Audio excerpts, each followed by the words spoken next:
Beautiful. Wow, it's beautiful. It's the first renderings of what we're doing.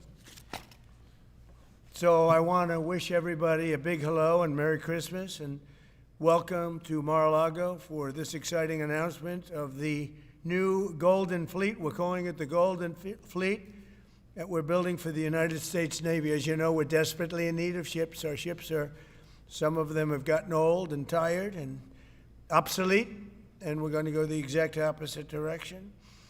We're delighted to be joined by Secretary of War Pete Hegseth, who's doing a fantastic job, and Secretary of the Navy John Phelan. Marco Rubio is here, who gave a great few words toward the end of last week. He spoke for a couple of hours on what a good job we're doing, which is true. As Commander-in-Chief, it's my great honor to announce that I have approved a plan for the Navy to begin the construction of two brand new, very large, the largest we've ever built, battleships. You know, you used to build the Iowa, the Missouri, the Wisconsin, the Alabama, many others. We had big battleships. These are bigger, but they will have 100 times they'll be 100 times the force, the power, and there's never been anything like these ships. These have been under design consideration for a long time, and it started with me in my first term, because I said, why aren't we doing battleships like we used to? And these are the best in the world. They'll be the fastest, the biggest, and by far 100 times more powerful than any battleship ever built. So if you look at the Iowa, the Missouri, Wisconsin, Alabama, and others, but they were similar in size, some a little bit bigger than the others, but if you take the biggest one, it's 100 times more powerful. They're longer by a little bit, but and they're bigger ships, but they hold much more. They use the word lethality. Battleships are the largest, sturdiest, and most heavily armed vessel built specifically for naval combat. While America has built many new warships over the years, they've tended to be smaller and much smaller, and not conducive to where we are and where we're going, and peace through strength. But including, we've been building aircraft carriers. We're going to be upping that also. We're going to be going to a superior aircraft. We have the Ford class. We're going to be upping that to a different class of aircraft carrier. And we haven't built a battleship since 1994. These cutting-edge vessels will be some of the most lethal surface warfare ships. They will be actually the most ever built other than our submarines. We have submarines which will have, in many ways, even more lethality, and we have many of them under construction. Each one of these will be the largest battleship in the history of our country, the largest battleship in the history of the world ever built. And again, it's 100 times more powerful than the previous Iowa class, it's called. Those are the big ones that you'd see on a show. Victory at Sea. I don't know if anyone's seen Victory at Sea, but it was a classic. They'll help maintain American military supremacy, revive the American shipbuilding industry, and inspire fear in America's enemies all over the world. We want respect. We're going to have it. We already have it. We're more respected now than we ever were. A year and a half ago, they laughed at us. Now they respect us again at levels that they've never respected us. We envision that these two ships, we're talking about 10, but we're going to start with 2, and we're going to quickly morph into 10. And ultimately, we think it's going to be anywhere from 20 to 25 of these. But we're starting with the first 2 immediately, and we're going to then be very quickly involved with, I think, we're going to do another 8. And then we're going to ultimately and pretty quickly have a total of about 20 to 25. We'll make that determination. We envision that these ships will be the first of a whole new class of battleships to be produced in the years to come. From Theodore Roosevelt, the Great White Fleet, you remember that, the Great White Fleet, to the legendary USS Missouri, whose massive guns helped win World War II. America's battleships have always been unmistakable symbols of national power. We stopped making them for whatever reason, I don't know. And I want to congratulate John Thalen, who is your secretary of the Navy. He came to me the first day we met. He talked about battleships, and I said, you're absolutely on the right track. He said, why are we doing other things? We have missiles, which are much more expensive. By the way, these battleships have tremendous numbers of missiles, but they also have guns. And in many ways, guns can do the trick just as well as missiles at a tiny fraction of the cost. Once completed, these new 30 to 40,000 ton plus vessels will be the flagships of the American naval fleet, and there has never been anything built like them. And I just want to, be very clear that we're building them here. We're working with others, but we're building them here. We have great Navy yards. We'll be negotiating with some of the companies that are running those yards, taking over the yards. We used to build a ship a day during World War II. Now we don't do ships very much anymore. We do military ships, we do submarines. By the way, we're 15 to 20 years advanced in our submarines over anybody else. That was one of the things that I did in my first term. We make the best submarines by far in the world. We're at least 15 years advanced ahead of anybody else in submarine development. Most powerful, that's right, the most powerful weapon anywhere in the world, undetectable. So the battleships are going to be armed just in terms of guns and missiles at the highest level. They'll also have hypersonic weapons, many hypersonic weapons, state-of-the-art electric rail guns, and even the high-powered lasers that you've been starting to read about. We have lasers where you aim the laser at a target, it just wipes it out. We're going to have, they'll be the most sophisticated lasers in the world, and the most sophisticated laser in the world will be on the battleships that we're building. They'll also carry the nuclear armed, sea-launched cruise missiles currently under development, which will be instituted pretty quickly, but they're under development and they've proven to be extremely lethal. The U.S. Navy will lead the design of these ships along with me, because I'm a very aesthetic person, alongside our partners in American industry, and we're going to have Pete Hegseth and Marco and a lot of very talented people involved, but a lot of it's already been done. We've been doing this for months. The construction will create thousands of American jobs. We're going to have the jobs be created. I mean, already we have factories being built unrelated to this, although AI will be a big factor when it comes to these ships. They'll be very AI controlled. Today's announcement is yet another step in our mission to make the United States Navy stronger than ever before. Again, when you talk about 100 times the power of these massive ships that we had years ago, it's pretty amazing. And next week, I'm going to meet with the defense prime contractors. I'm going to meet with them here, Florida. And we're going to be talking about production schedules because they're too slow. We have many countries, allies, that are wanting to buy. We make the greatest equipment in the world, by far. Nobody's even close, but they don't produce them fast enough. So we're going to be meeting with them to talk about the production schedules. We're going to have strong production schedules. And the only way they're going to be able to do that is to build new plants. Even with the F-35, we have many people want the F-35 fighter jet, and it takes too long to deliver them to allies or to ourselves. It takes too long. The only way they're going to be able to deliver them is if they build new plants. They don't want to build new plants because that's expensive. So we're going to be discussing production schedules. We're going to be discussing CapEx spending. We'll be discussing the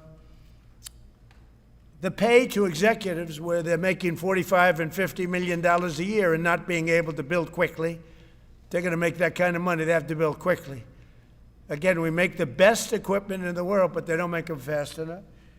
And we're going to be also discussing dividends. We want the dividends to go into the creation of production facilities. So we'll be talking about all CapEx, dividends, and the pay. We're also going to be talking about buybacks. They spend so much money on buybacks. They want to buy back their stock. I don't want them to buy back their stock. I want them to put the money in plant and equipment so they can build these planes fast, rapidly, like immediately. I mean, I have sold more planes than any president by far, times probably 20. So every time I go someplace, I sell 100 planes. That includes commercial planes, Boeings, et cetera, but it also includes fighter jets. And I'm always having to say 5 years, 6 years, 7 years. Helicopters, Apache helicopters, many years. India bought them. They want to get them. They don't want to wait a long time. So we don't want to have executives making $50 million a year, issuing big dividends to everybody, and also doing buybacks. And then they say, well, we don't have the money to build the plant. They got to build plants. Plants to make F-35s, plants to make helicopters, plants to make the F-47 new jet. And that's it. And that's what I'm going to be talking to them about. They're going to start spending money on building airplanes and ships and the things that we need, not in 10 years and 15 years. We need them now. And we're strong about it. Last week, the Navy announced a brand new class of frigate, and they're going to be working with the South Korean company. Hanwha, a good company, recently agreed to invest $5 billion in Philadelphia Naval Shipyard. We're opening up the Philadelphia Shipyard, once a great yard. Now it was a long time ago decommissioned, but now it's reopening. Working with the Navy and working with private companies. The record-setting defense bill I signed last week authorized $26 billion to build new ships, including destroyers and various others. We already have a lot of submarines, as you know, under construction. We're building a lot of submarines. I tell you, to be exact, we have right now 15 submarines under construction or ready to start. And we have, again, the greatest submarine in the world with our technology, like they talk about chips. Well, I would say submarines are a bigger deal than chips. We're at least 15 years ahead of any other competitor. China, Russia, nobody can come close. We're also building right now 3 large aircraft carriers in addition to the ones we have. And we have, actually, interestingly, we have a lot of submarines. How many submarines do we have now altogether, approximately? Huh? What? Over 30. We have over 30. But these are the super duper subs, and there's nothing like them. So we're going to be doing from 12 to 15 brand new submarines. We have a couple of other things going on. We'll be building other elements of Navy. We'll be fixing up headquarters. We'll be fixing up places for our great sailors to live. And we're going to be working very hard with companies, but we're also going to be penalizing companies that aren't doing a good job. For instance, when they built the Ford, Gerald Ford, the cost overruns were ridiculous.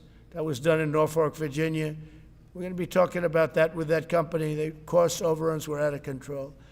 In World War II, the United States built upwards of 4 ships per day. Can you believe it? 4 ships a day, on average. And now they weren't all big warships, but there were ships, freighters, tankers. And it's a tragedy that we allowed this incredible capability to just go astray. We don't do that much anymore. We do build our warships, but that's about it. But that's a lot. We're going to restore America as a major shipbuilding power. We're going to ensure the USA is the most powerful fleet anywhere in the world, and long into the future, with battleships helping lead the way, and the submarines that, again, nobody competes with us on submarines. So I just want to thank everybody, and I'd like to ask Secretary Hegseth to say a few words, followed by the Secretary, but if you would, Secretary of the Navy. But Pete's doing a fantastic job. By the way, we have drugs are down 96.2% coming into the United States. 92.6 by sea. And soon we'll be starting the same program on land. The land is much easier. But every one of those boats that we knocked out saved 25,000 lives. So we save 25,000 lives every time we knock out one of those boats with the drugs pouring in. And you just have to see it.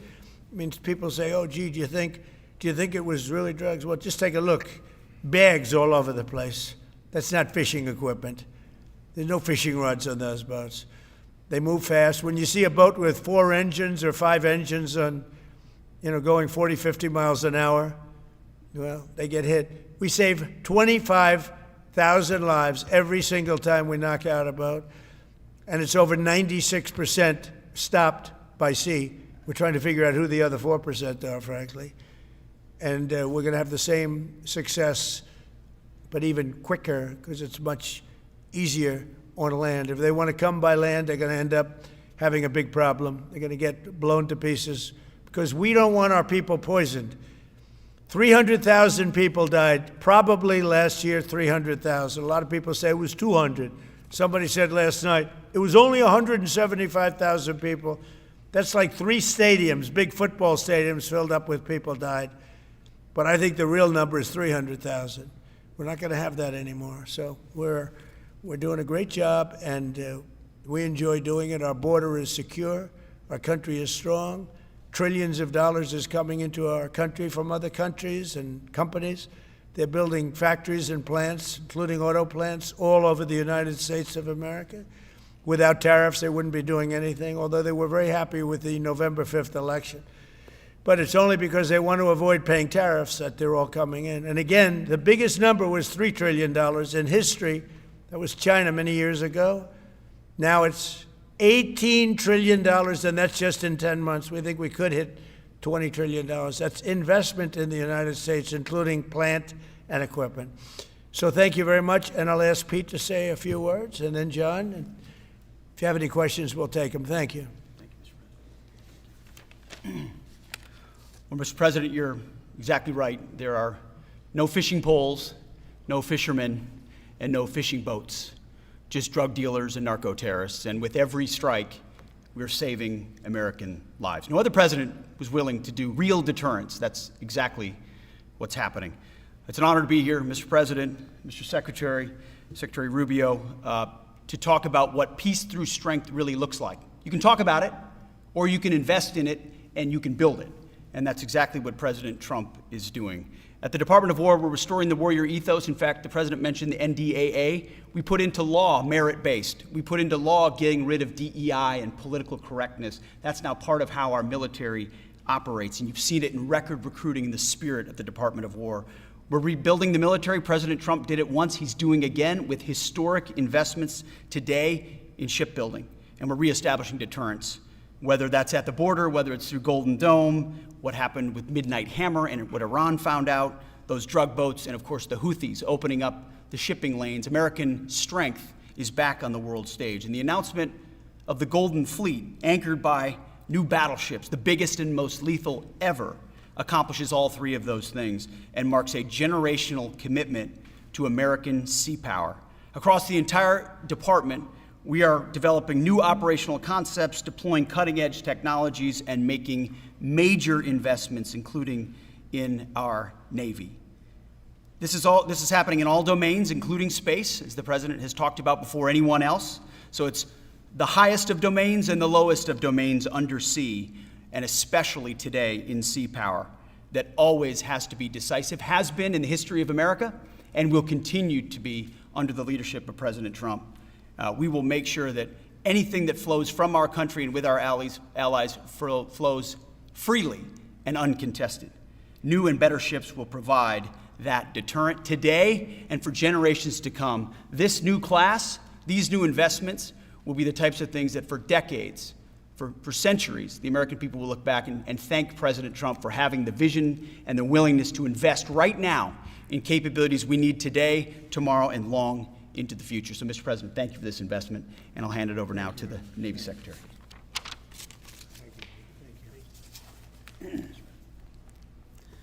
Mr. President, Secretary Hegseth, Secretary Rubio, thank you for being here on a very consequential day.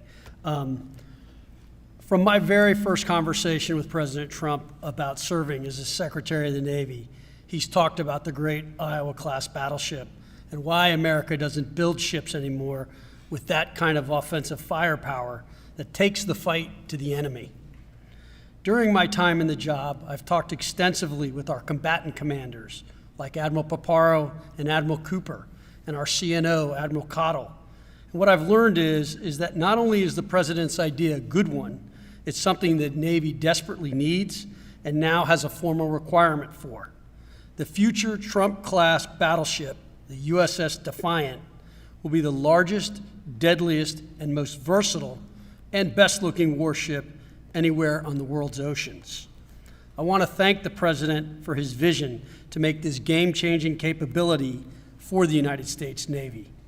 The Iowa was designed to go on the attack with the biggest guns, and that's exactly what will define the Trump-class battleships: offensive firepower from the biggest guns of our era. This ship isn't just to swat the arrows. It is going to reach out and kill the archers. And for the first time in generations, we'll have a new leg in America's nuclear deterrence, because the Trump-class battleship will carry the nuclear-armed, sea-launched cruise missile. Striking dominance isn't all that the Trump-class battleship brings to the fight at sea. It has the size and capacity to serve as a flagship for our fleet commanders so that they can command and control naval forces far out to sea.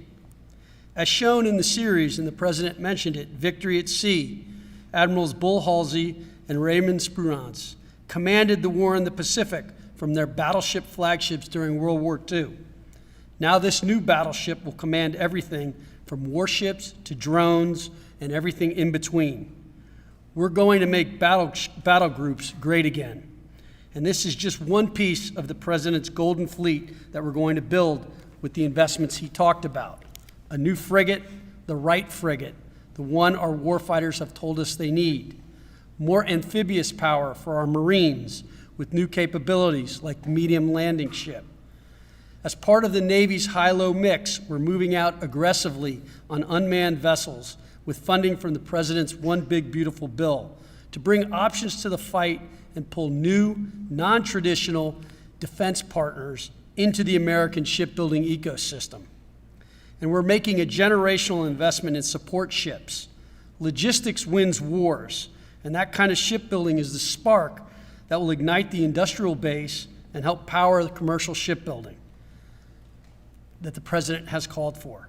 Under your leadership, Mr. President, we will have more tonnage and firepower under construction than ever before in our history. Building the President's Golden Fleet means jobs across the United States now. There'll be work for shipyards everywhere, from Philadelphia to San Diego, from Maine to Mississippi, from the Great Lakes to the Gulf Coast. And for manufacturers that will build components for this battleship in every state. The President has been clear. We must bring back our American maritime industrial might. And he has told me many times that as Secretary of the Navy, it is my job to equip our sailors to win the fight at sea with the finest ships in our history. To conclude, the USS Defiant battleship will inspire awe and reverence for the American flag whenever it pulls into a foreign port. It will be a source of pride for every American when it brings home our brave sailors who will sail defiant, raise their fists, and say, "We are peace through strength." And our adversaries will know when the Trump-class USS Defiant appears on the horizon, American victory at sea is inevitable. Thank you, Mr. President. Now when a conflict arises, you are going to ask not one, but two questions.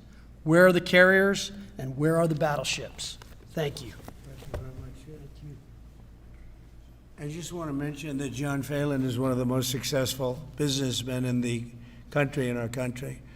It's been a tremendous success, and he wanted to do this, and for nothing. He's taken probably the largest salary cut in history, but he wanted to do it. He wants to rebuild our Navy, and you needed that kind of a brain to do it properly. So I just wanted to give you a little information on him, which is probably enough, but one of the most successful men in the country, and he's that because he understands it, and he understands finance in addition to what we're talking about. Somebody who's doing a fantastic job is Marco Rubio, Secretary of State. And Marco, maybe say a few words, and then we'll answer some questions. Thank you. Thank you, Mr. President. And I don't have much to add. This is a phenomenal presentation. Thank you, Mr. President. This is American industrial power returning. This is the ability, once again, to rebuild, to have industry in the United States. This is generational in the change, not just in terms of applying American war power, increasing our ability to protect the seas. The U.S. Navy is the single biggest source of peace in the world of all of our forces because it gives us a global footprint. But it rebuilds American industrial capacity. The ability to make things again in our country has been critical to what the President's agenda has been all about, and this is a tangible reminder of it. And I know the country's grateful for it, and generations of Americans will be grateful for it. So thank you. Thank you, Marco. By the way, I think I'd just like to point out that these ships are made of steel as opposed to aluminum. It's a big difference, as you know. Battleships, the great battleships, had 6- and 7-inch steel hulls. And these are going to be likewise made out of very powerful steel. Our steel industry is coming back very strongly, by the way. It's coming back at record numbers. And we're going to be using them for the steel, but as opposed to an aluminum side, which, in all fairness, is not the same. So, John, we're going with all steel, I understand. And that's going to be something that people are surprised. More expensive, but not even comparable in terms of the importance and the strength. Yeah, please. What's your timetable for these first two ships, and do you see them as a counter to China? China? We're going to start almost immediately, and we'll probably talking about 2.5 years. And in terms of the mission, do you see it as a counter to China? It's a counter to everybody. It's not China. We get along great with China. I have a great relationship with President Xi, and not China. It's just everybody. You don't know who comes along. But we just wanted peace through strength. Hopefully we never have to use them. But there will never be anything built like these. Think of it. Those battleships are incredible. These have 100 times the power. Think of that. I mean, and they were big and they were powerful.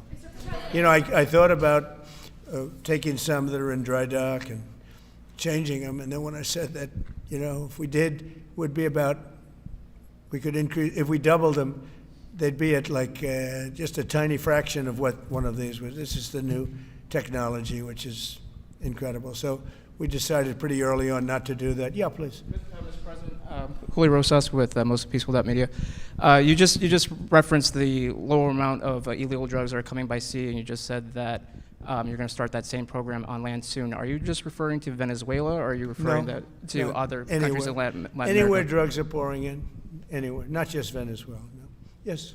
Speaking of Venezuela, oil. What are we going to do with the oil that we have? Going to do with what? The oil that has been seized. The United States seized 1.9 million barrels of oil on December 10th. We're going to keep it. We're keeping it. Where's it? Are we going to sell it or put it in the strategic oil reserve? Maybe we'll sell it. Maybe we'll keep it. Maybe we'll use it in the strategic reserves. We're keeping it. We're keeping the ships also. Yeah, please.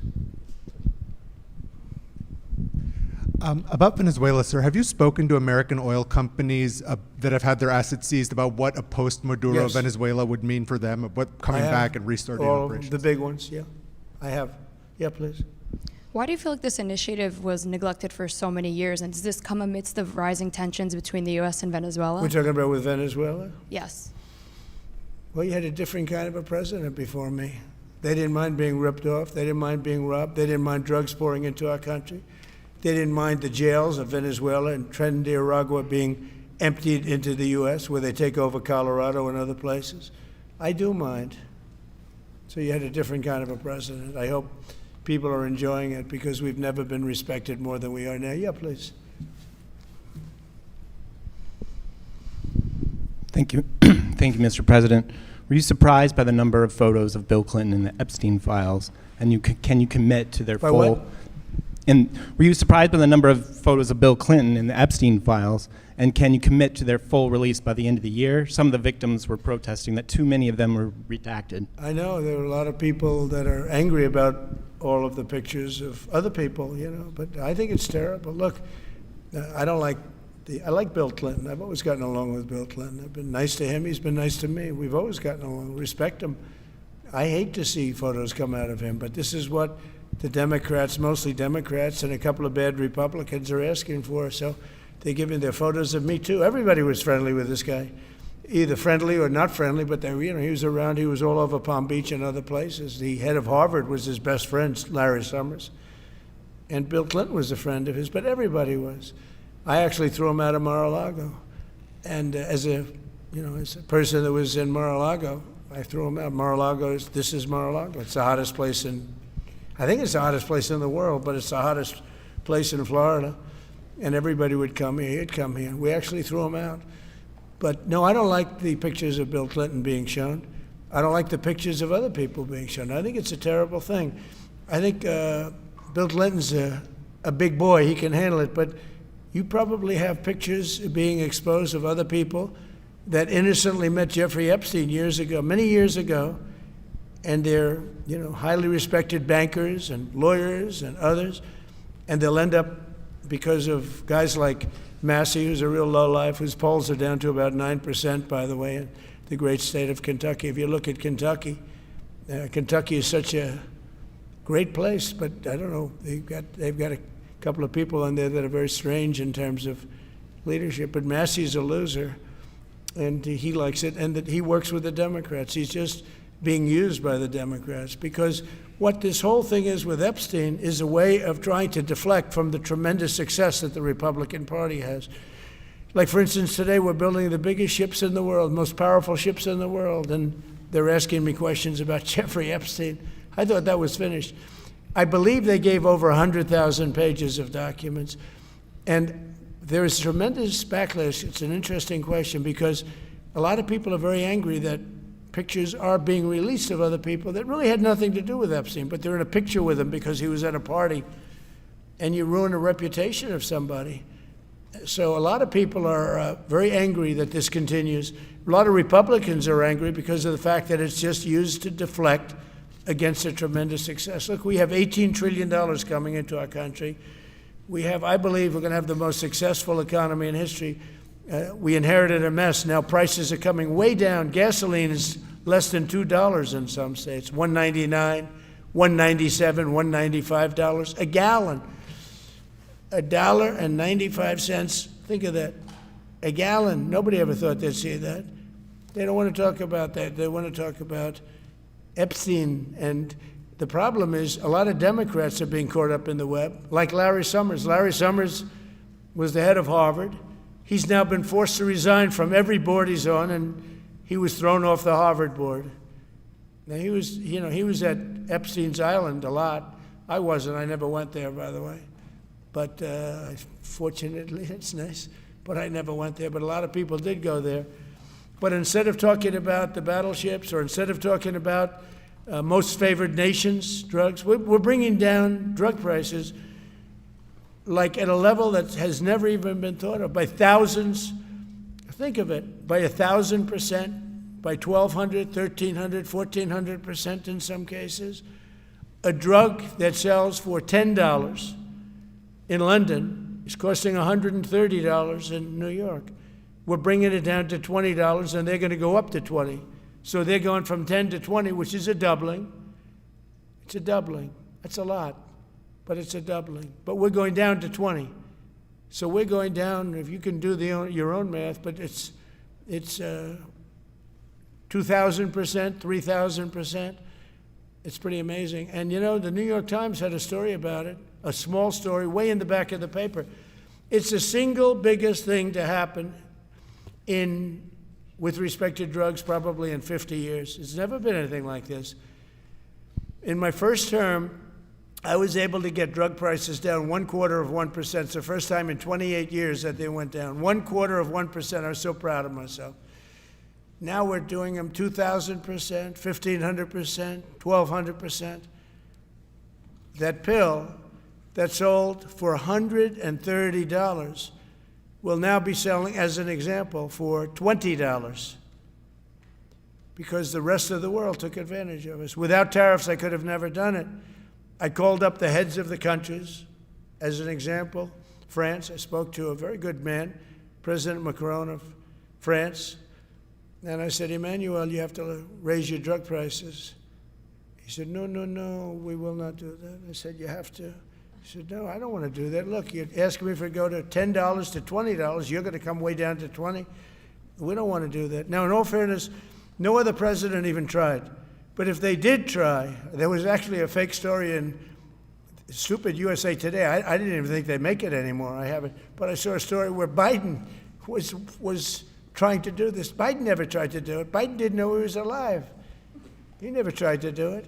But they're taking it from $10 to $20. So he would say, and the other leader said the same thing. No, we won't do it. I said, no, you're going to do it 100%.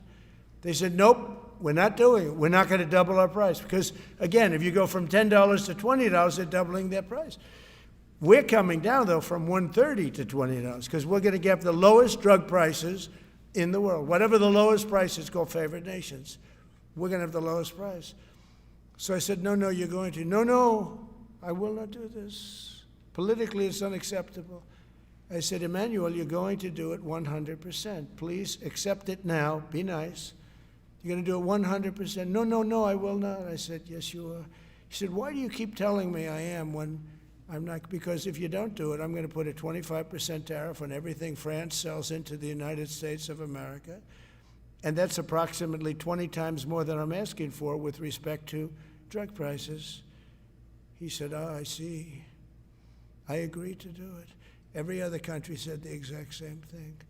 They all said, nope, I will not do it. I said, all right, on Monday morning you'll have the 25% tariff, everything you sell. In the case of France, it was wine, champagne, cars, everything they sell. It's 25 to 30 times the price of what we're talking about, at 25%. Every single country agreed. And that was the big problem. The drug companies were difficult, but fine, because we have a certain control over the drug companies. We had no control over these foreign nations. So every single country has agreed to do this.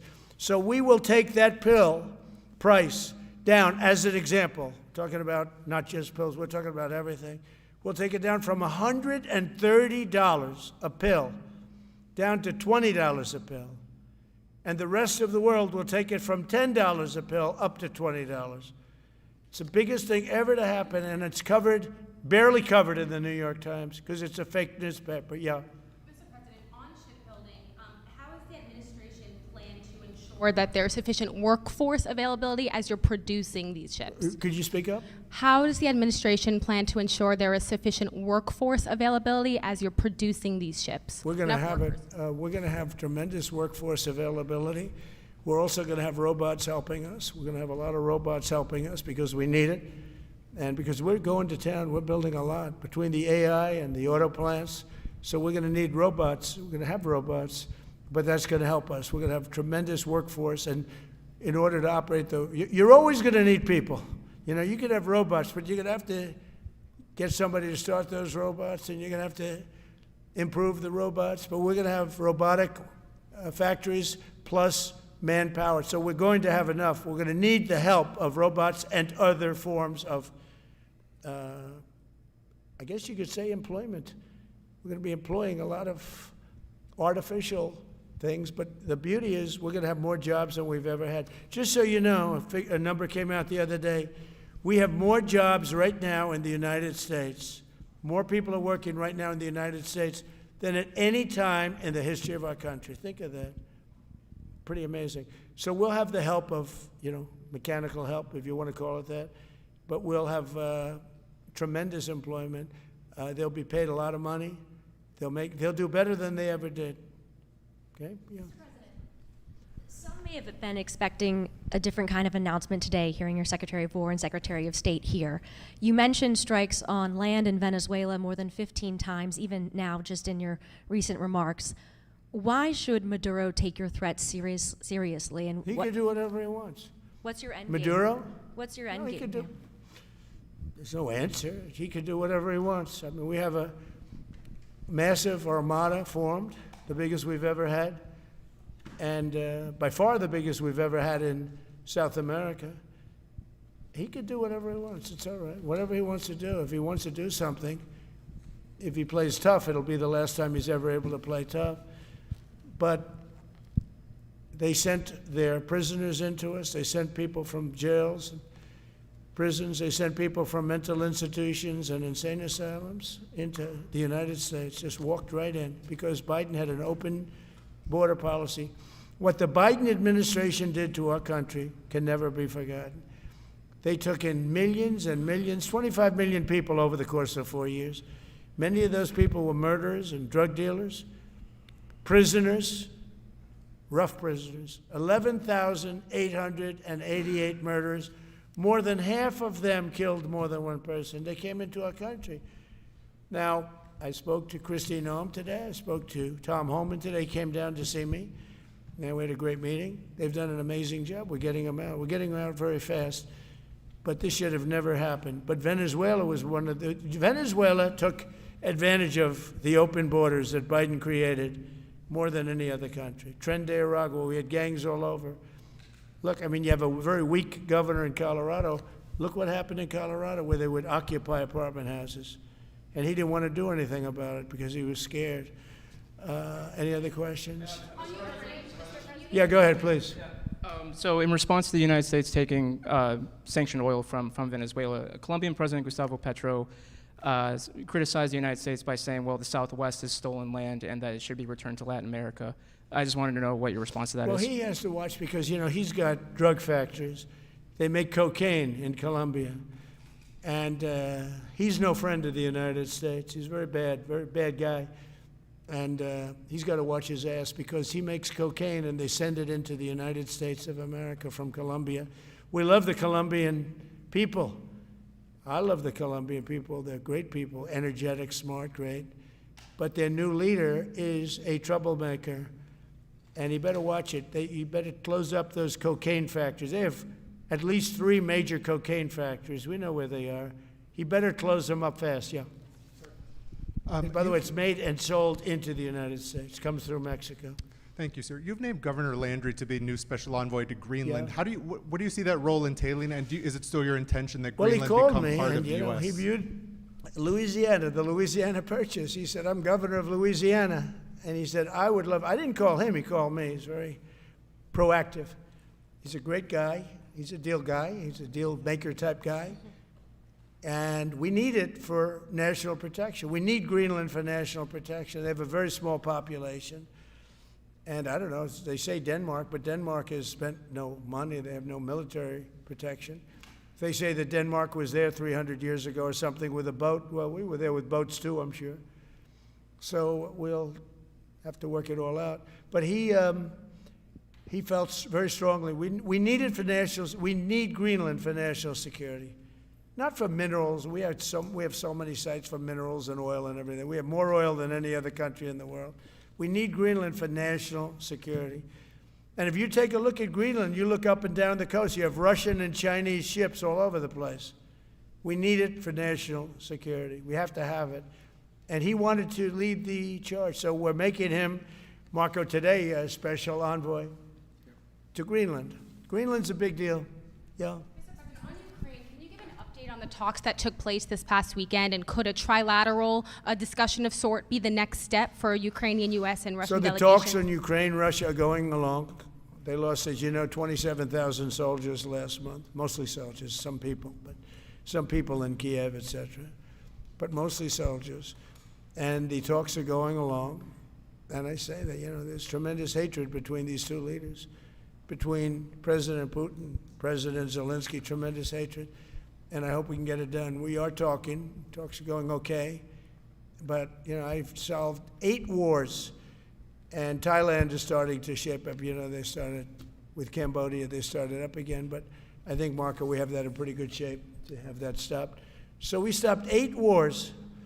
And I thought this would be in the middle of the pack. But maybe easy, but in the middle of the pack. But there's a lot of hatred between those two people. And when there's hatred, there's, you know. But we stopped one war 38 years, one war 35 years, one war was going on for 32 years.